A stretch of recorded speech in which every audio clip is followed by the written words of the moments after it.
పరిపాలన చేతకాక సిట్ అక్రమ కేసులు ఖబర్దార్ రేవంత్ రెడ్డి ప్రజలు అన్ని గమనిస్తున్నారు, తగిన గుణపాఠం చెప్తారు. మాజీ ఎమ్మెల్యే భూపాల్ రెడ్డి.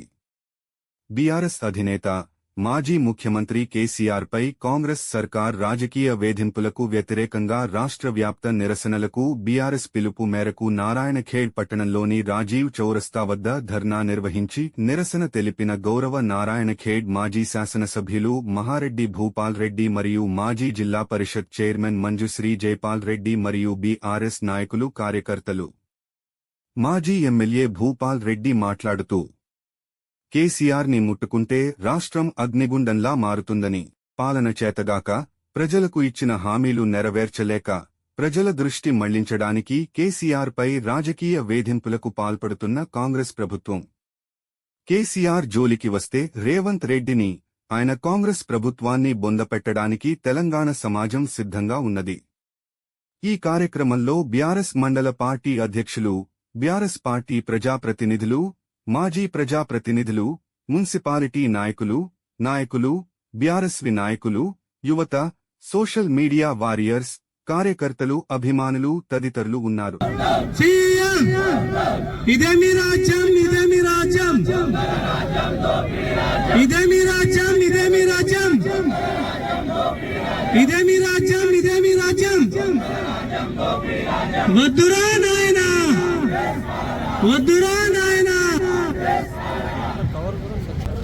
తెలంగాణ రాష్ట్ర సాధన కొరకని తన ప్రాణాన్నైనా అడ్డం పెట్టి తెలంగాణ రాష్ట్రం సాధించిన మన మాజీ ముఖ్యమంత్రి గారు చంద్రశేఖరరావు గారిని, తెలంగాణ రాష్ట్ర మొదటి ముఖ్యమంత్రి గారిని అకారణంగా ఎలాంటి కేసు లేకుండా కూడా సిట్ నోటీసులు ఇచ్చి ఆయనని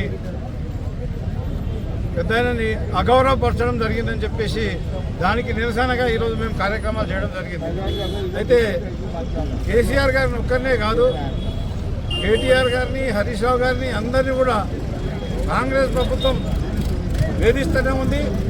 అన్నీ కూడా తప్పుడు కేసులలో ఇరికిచ్చేసి, అక్రమ కేసులలో ఇరికిచ్చేసి ఇబ్బంది పెడదామని ప్రయత్నం చేస్తున్నారు. ఇది ప్రజలు గమనిస్తున్నారు. తప్పకుండా ఈ కాంగ్రెస్ పార్టీకి రేపు జరగబోయే మున్సిపల్ ఎన్నికల్లో ప్రజలు బుద్ధి చెప్పబోతారని తెలియజేస్తున్నాను.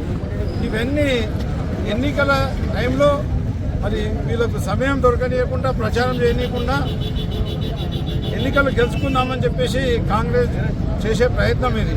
అక్రమ కేసులు పెట్టి, అక్రమ నోటీసులు పంపించేసి ఇబ్బంది పెట్టే పరిస్థితి ఉంది.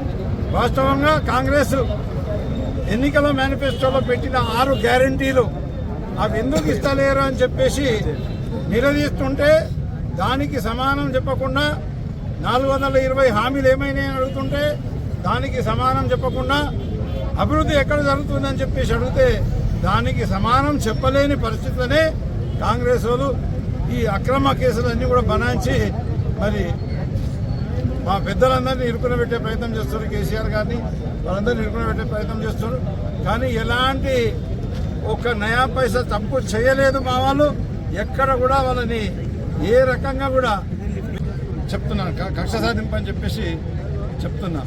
అదే మాదిరిగా 1 కాదు 2 కాదు, కాంగ్రెస్ పార్టీ అధికారంలోకి వచ్చినాక ప్రజాపాలన అన్నారు కానీ ప్రజా వ్యతిరేక పాలన చేస్తున్నారు, కక్ష సాధింపు పాలన చేస్తున్నారు. వాళ్ళు ప్రజల కొరకని చేసింది ఏం లేదు. మరి ఒకటి కాగానే ఒకటి కుంభకోణాలే చేసుకుంటూ పోతున్నారు. కుంభకోణాలు నడుస్తూనే ఉన్నాయి, ఒకటి కాగానే ఒకటి. మొన్ననే బొగ్గు కుంభకోణం బయటపడ్డది. అంతకుముందు ఇండస్ట్రీస్కి ఇచ్చిన ల్యాండ్స్ అన్ని కూడా అమ్ముకునే కొరకని ప్రయత్నం చేసే కుంభకోణాలు బయటపడ్డాయి. ఈ రకంగా ఒకటి కాగానే ఒకటి అన్ని కుంభకోణాలు చేసుకుంటూ మరి బీఆర్ఎస్ పార్టీనే బద్నాం చేసే ఆలోచనతోని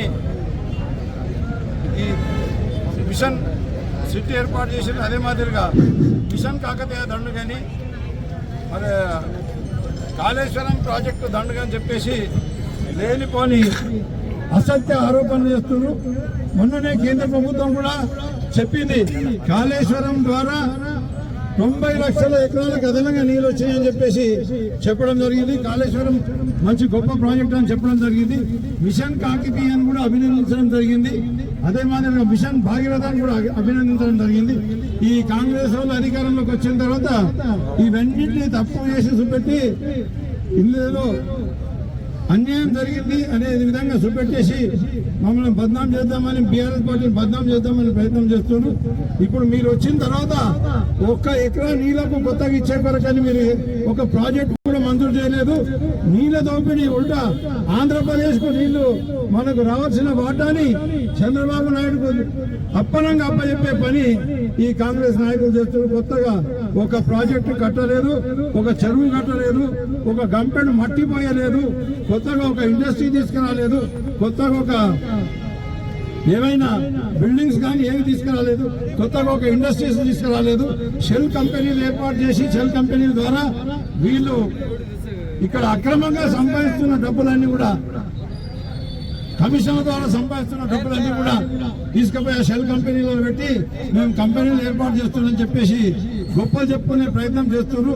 మరి కాంగ్రెస్ పార్టీకి ఖచ్చితంగా ప్రజలందరూ కూడా బుద్ధి చెప్పే పరిస్థితి ఉంటుంది.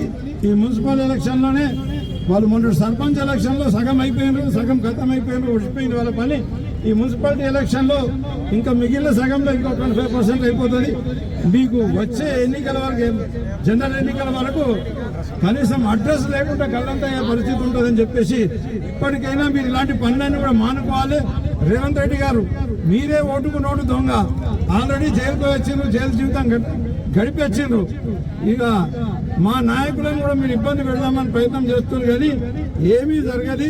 ఇప్పుడు కూడా మీరు అధికారంలోకి వచ్చిన తర్వాత కేవలం ప్రభుత్వ సొమ్ము లూట్ చేసుడు కానీ, కమిషన్లు కానీ, అదే మాదిరిగా రకరకాల బొగ్గు కుంభకోణం కానీ, రకరకాల కుంభకోణాలు, విద్యుత్ కుంభకోణం, సోలార్ విద్యుత్ కుంభకోణం, ఇలాంటి ఎన్నో కుంభకోణాలు చేసుకుంటూ డబ్బును కాజేసే ప్రయత్నం చేస్తున్నారు. తప్పకుండా మీరు మళ్ళొకసారి జైలు జీవితం గడిపే సమయం అతి తొందరలోనే రాబోతుంది. ఇంకా 2-2.5 సంవత్సరాల్లో మా ప్రభుత్వం రాబోతుంది. అప్పుడు మీరు ఇప్పుడు కక్ష సాధింపు చేస్తున్నారు కానీ అప్పుడు మీరు చేసిన దుశ్చర్యలకు, అక్రమాలకు, దోపిడీకి, కమిషన్లకు తప్పకుండా మీకు శిక్ష పడుతుందని చెప్పేసి రేవంత్ రెడ్డి గారికి తెలియజేస్తూ మరి మా కేసీఆర్ గారిని కానీ, కేటీఆర్ గారిని కానీ, హరీష్ రావు గారిని కానీ ఎన్ని మీరు కేసులు పెట్టినా కడిగిన ముత్యాలలాగా బయటికి వస్తారని చెప్పేసి తెలియజేస్తూ సెలవు తీసుకుంటాం.